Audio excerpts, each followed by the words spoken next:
Баршаңызға сәлем достар. Бүгін жөтелден тез арылудың 3 әдісімен бөлісіп кететін боламын. Ең алдымен бізге осылай тұрып керек болады. Осы тұрыпты алып аламыз. Кейін басын осылай доп-домалақ қылып кесіп алуымыз керек болады. Одан кейін мына ортасындағы несін алып тастаймыз. Домалақ қылып ішіне мед салғанға орын ашуымыз керек болады. Сол үшін осылай ойып алып тастайтын боламыз.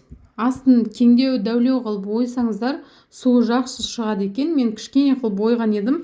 Кішкене су шықты. Сол үшін тереңдеу қылып ойып алып тастау керек екен. Осылай ойып алғаннан кейін үстіне толтырып медімізді салып бір күнге қойып қоятын боламыз. Ішін кеңдеу қылып ойып қойсаңыздар жақсы су шығады екен. Мына осылай бір күнге мен алып қойдым. Ал енді екінші тәсілмен бөлісіп кететін боламыз. Ол үшін бізге бір пияз керек болады. Пиязымыздың сыртын ашып аламыз. Бұның да басын осылай дөңгелек қылып алып, ортасын тура жаңағы тұрып сияқты ойып алатын боламыз. Осының ішіне шекер немесе мед салып қойсаңыздар да болады. Ішін тереңдеу қылып ою керек екен.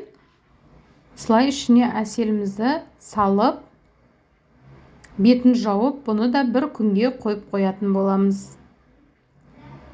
Енді біз үшінші тәсілмен бөлісіп кететін боламын. Осылай пиязымыздың сыртын жақсылап ашып алатын боламыз. Енді чесногымыздың да сыртын ашитын боламын. Тап-таза қылып.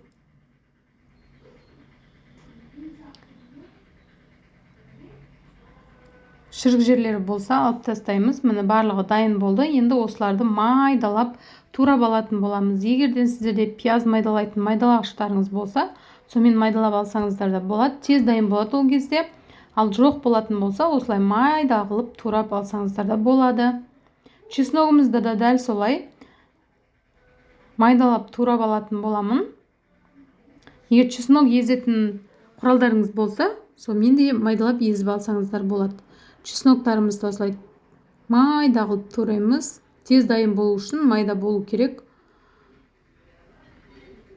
Мұны осылай тез барлығын турап тастаймыз. Енді бұны басқа бір бөлек ыдысқа саламыз. Достар, менің арнама тіркелмеген болсаңыздар, тіркеліп, қоңырауша белгісін қалдырып кетіңіздер. Алдағы уақытта да пайдалы рецепттер шығып жатса, бірінші болып бір өзіңіз көретін боласыз. Пиязымыз бен чесногымызды жақсылап араластырып аламыз да, бұның үстіне медімізді салатын боламыз. 3 қасық, 4 қасық мед салып жіберіңіздер. Егер де ұнап жатса, видеом достарыңызға да таратып қойсаңыздар болады. Егер пайдалы болсын деген үмітпен.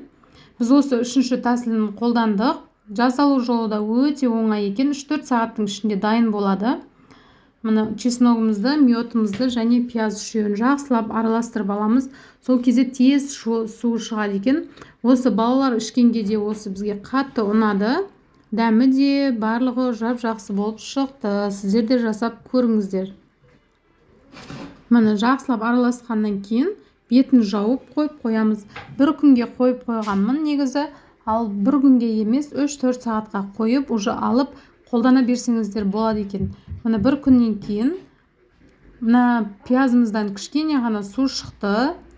Ал мына тұрыптан да ондай көп шыға қойған жоқ, азғандай болып шықты.